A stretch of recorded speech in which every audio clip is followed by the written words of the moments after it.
What's going on, guys? Viewers, back with another video. Today we're going to be doing a seller's guide to Veve. So everything you need to know about selling your collectibles, selling your comics, selling your stamps, selling anything.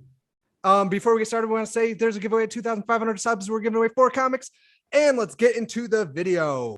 Disclaimer: we are not professionals. We are not financial advisors. This is not financial advice. Do your own due diligence and enjoy the video. All right. So for the first thing we're going to say is this is just an example, but I'm going to list this. Say I want $1,100 for it. I'm going to do $1,099 because if I do this, it's going to pop up as 1,000 right here. It's going to say 1K, as opposed to if I were to say 1,100, it would pop up as 1.1K. So it just looks a lot cheaper in the marketplace when you just do $1 under. And I think it's going to catch a lot more people's eyes, especially like popping up in the market right here. They're going to see 1,000. They're going to click that way more often than if they were to say 1.1, just because looks like it's $100 cheaper until you click on it. Yeah. So yeah, sneaky. Yeah, but, very sneaky. Yeah. To get to the next tip, this is definitely more beginner, but if you're new to the app, definitely make sure you're doing this. So say on drop, you get a like common storm. So if you want to sell that common storm, go to the marketplace right here, find a common storm, click on it, and then go to this little tab that says however many for sale in the market, click that. And then here you'll see all the market listings. So if you 100% want to sell this right now, and in this case, you'd be selling for a loss, but this is just an example. This can be done with anything. You're going to want to check the floor price right here. It's 50. So you're going to want to list yours for 49.99. You'll get a sale super quick. Like, I mean, people always buy the floor pretty much. And so if you just list it under the current floor, you can literally list it. No matter how cheap it is, people tend to buy the cheapest one unless the mint above yours is like significantly better. But usually that's not the case, especially on the floor. And then also listing in general, just do that penny trick, because if you're listing for $1 below, that messes with the whole market. It causes things to dip a lot faster because then it really speeds up the drop. And so you're not doing the favor for the market at all when you list that way. So I would definitely recommend just doing that penny trick. But yeah, consistently check the floor right after drops. When the marketplace opens up, things move a lot faster. So keep that in mind. Just check the market more frequently while you're posting.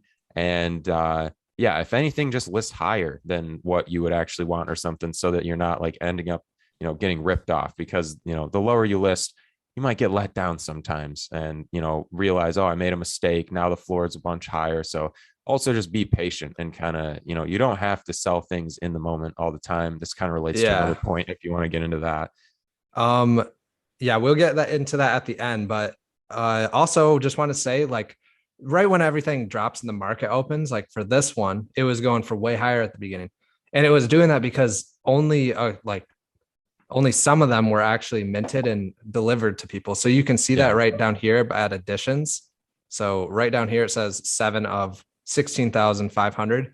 And while that's like still getting minted, it's like at 25% or whatever, it was like 12,000 of 16,500 remaining. So you can check that number to see how many people got it delivered. And you can usually know what the price is going to be looking like, because if there's still a ton of them that need to be delivered, then there's a ton of people that can't put it on the market to sell. So usually the prices are going to be high right at the beginning. So just remember that. So it's very rare that things get bought up. It's pretty much always the case, unless it's a really sought after collectible, that as the mints come out, and so say the marketplace opens up, there's still 12,000 left. Like Carter said, that price is just going to keep dropping as more come out, because more people are going to keep listing the floor, and it's going to just keep dropping. So if you're looking to sell and you get yours before the marketplace opens and you're like set on selling, list it, sell it during that time period, because it's pretty likely that it's going to shoot back down. Today, for example, the Storm collectible was at like 65 or something. Now we saw it's at like 49 or whatever. And so that is pretty much always the trend, unless it's something really sought after, like the Tristan Eatons, I think, defied that a little bit. There's some other things, but for the most part, especially high mint collectibles, the floor just keeps dropping. So definitely get in early. The earlier you list, the better. And so I also wanted to say a little thing that I usually do when I go to sell a collectible. I'll go to my collectibles right at the top, and then I'll like go to sell it through this. So I'll click, say I want to sell the Walt statue. I can look right here at the floor price easily. So it's 1,800. I can do sell and market, buy now price, list it right there. And then for the next point, I want to look at the Spider-Man because I know for sure this one works for it. But well, no, it works for all of them. But I don't know why I'm so set on Spider-Man. That's just what popped in my head. So this brings us to looking at your mint because you'll get your collectible and you're thinking like, especially when you're new, you're like, oh, these are all the same. I'll just list my 100 mint collectible for the same price as 10,000 mint collectibles going for. That is not the move. Yeah. You'd be surprised to know that people care a lot about a number assigned to the collectible on this app. It's kind of silly when you think about it, or if you're new to it, but these, I mean, you can see all these. The 44th mint at the very top is the first mint available for this. And so that's super rare. Isn't the 41st? I think it's that, but like this is the lowest listed available. And so, if you're really looking to flex, I mean, that's pretty much what the mint number is, but that still should be considered when you're selling something, because sometime, like I got a Jaws poster one time that was like the 75th or 79th mint or something like that, like insanely low, which is very rare. You don't get those often.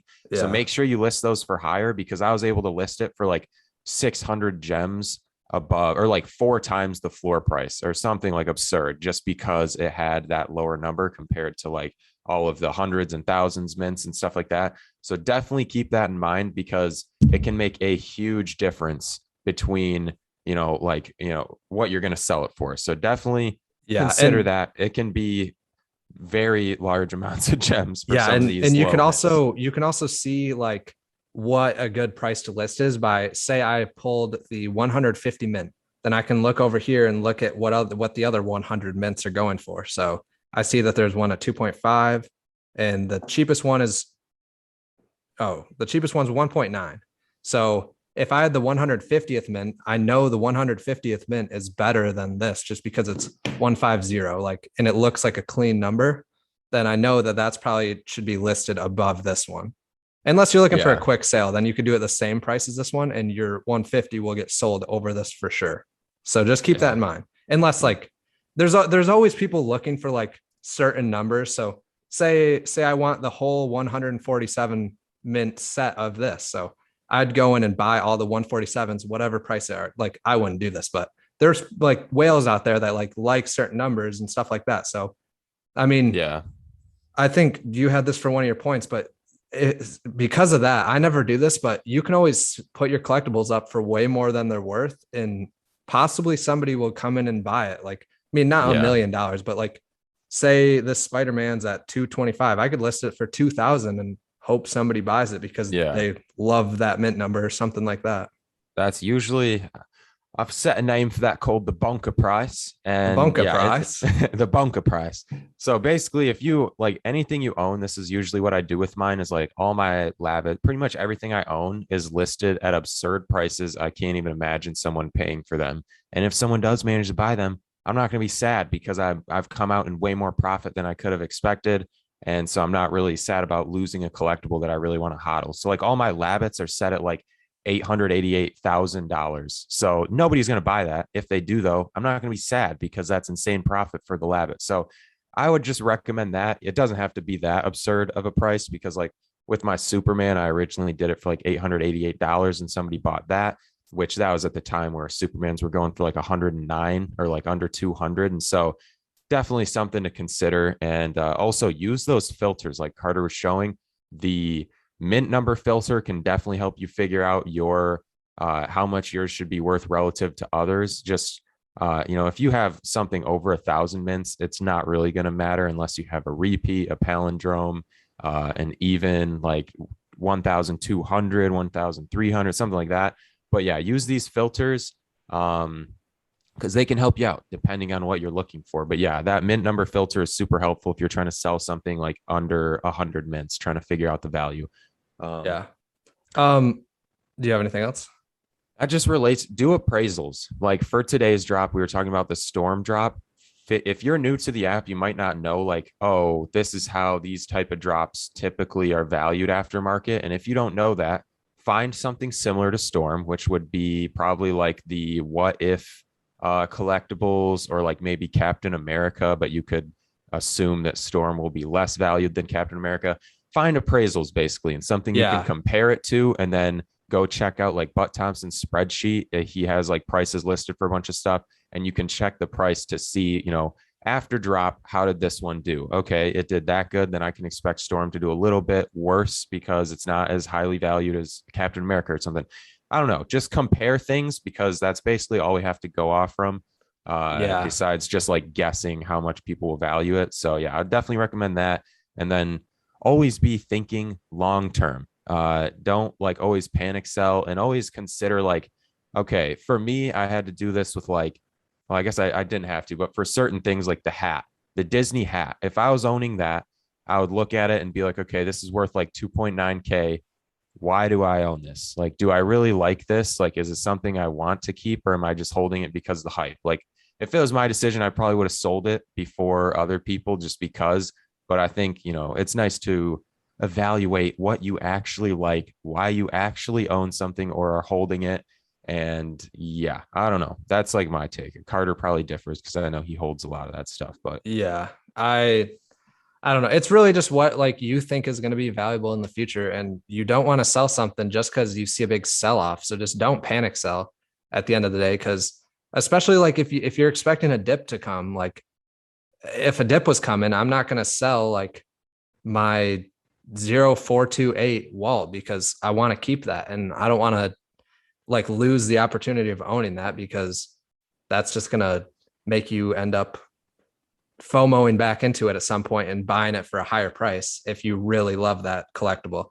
And also, when you go to sell something, say I want to sell this Labbit for, or this would be better with the wallet. Say I want to buy a collectible that's $8,700. So I can go in, and when I sell this, I'm not going to get $8,700 for it because it's a Disney NFT, and that adds 6% fee to the already 2.5% fee. So you're going to be getting a hefty fee of 2.5 for adding on to whatever you do. So if I do this for 10,000, confirm, it's going to be charging 850. So just keep that in mind with the fees, because if you just know that you can't like sell one collectible for another, if it's a Marvel or Disney. Then lastly, I think that's actually it. So just check out our buyer's guide, and we're going to be doing that next. So yeah, stay tuned for that. That's going to be uploaded probably a couple hours after this one. And if you guys like the video, drop a like, subscribe if you want to see more, hit the little bell icon next to the subscribe button if you want to be notified whenever we post. This is Veve Vision, and we'll see you guys in the next video. Let's go. Homie, homies, let's go. Let's go, homie, homies.